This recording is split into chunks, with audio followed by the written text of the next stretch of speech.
Hello বন্ধুরা, আসসালামু আলাইকুম। আশা করি নিশ্চয় সবাই ভালো আছেন। বিষয় হচ্ছে গিয়া, মনে করেন যে ধরেন গিয়া কোনো একটা দিন কোনো একটা বন্ধুর মোটরসাইকেলে চেপে কোনো একটা কাজে যাচ্ছিলাম। ওই মুহূর্তে রাস্তার মধ্যে দেখি এই বাচ্চাগুলো একেবারে মেন রোডে বের হয়ে আসে মা সহ। দেখতে পাইলাম বাচ্চাগুলোর জীর্ণ শীর্ণ স্বাস্থ্য এবং বুঝতে পারলাম যে বাচ্চাগুলো খুবই ক্ষুধার্ত, কারণ তারা মেন রোডে বের হয়ে চিল্লাচিল্লি করতেছিল খাবারের জন্য। তো বন্ধুরে বললাম যে বন্ধু, গাড়িটি একটু সাইড কর, হালকা পাতলা নাস্তা ওদেরকে খাওয়াই যায়। খাবার কিনে নিয়ে বাচ্চাগুলোর কাছে গিয়ে দেখি প্রত্যেকটা বাচ্চার গলায় সুতলি বাঁধা। সুতলি মিন্স প্রত্যেকটা বাচ্চার গলায় দড়ি বাঁধা। বিড়ালগুলোর গলায় দড়ি দেখে আমার বুঝতে বাকি রইল না কোনো এক মানুষের বাচ্চার আদরের সন্তানের খেলার সামগ্রী ছিল এই বিড়ালগুলো। আপনারা নিশ্চয়ই চলতে ফিরতে হর হামেশাই দেখতে পান যে ছোট ছোট বাচ্চাগুলো কুকুরকে আঘাত করতেছে, বিড়ালকে আঘাত করতেছে, কিন্তু বিশ্বাস করেন এই বাচ্চাগুলোর কিন্তু কোনো দোষ নেই। দোষটা হচ্ছে সম্পূর্ণই তার বাবা মায়ের। আপনারা বাবা মায়েরা সন্তানকে ডক্টর বানাইতে চান, ইঞ্জিনিয়ার বানাইতে চান, বিমানের পাইলট বানাইতে চান, অথচ কোনোদিনও মানুষ বানাইতে চান না। আপনারা লাখ লাখ টাকা দিয়ে প্রশ্নপত্র ফাঁস করাই সেই প্রশ্ন সন্তানের হাতে তুলে দেন যাতে ভালো রেজাল্ট করে পাশ করে বের হইতে পারে, কিন্তু মানুষ বানাইতে চান না। আমরা আমাদের 7-8 বছরের বাচ্চাকে 10টা-12টা বই ধরাই দেই। উচ্চ শিক্ষিত হওয়ার জন্য বিভিন্ন প্রকার সাবজেক্ট থাকে, কিন্তু সেই বইগুলোতে কখনো চরিত্র নামের কোনো সাবজেক্ট থাকে না, কখনো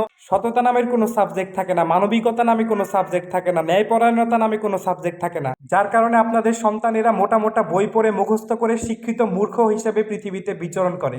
আপনারা সেই একই বই পড়ে শিক্ষিত হয়েছেন, যার কারণে আপনাদের মধ্যে কোনো পারিবারিক শিক্ষা নেই। আপনাদের সন্তানকেও আপনারা পারিবারিক শিক্ষা দিতে পারেন নাই। একটা রাস্তার বিড়াল একটা প্রাণী, তার মধ্যেও জীবন আছে, তারও কষ্ট হয়। আপনার সন্তানের মতো সুস্থ, স্বাভাবিক এবং সুন্দর জীবন নিয়ে বেঁচে থাকার অধিকার এই পশু পাখিগুলোরও আছে। এই শিক্ষাটুকুই আপনারা পান নাই এবং আপনাদের সন্তানকেও দেন নাই, যার কারণে এই সন্তানগুলো অমানুষ হিসেবে পৃথিবীতে বিচরণ করবে।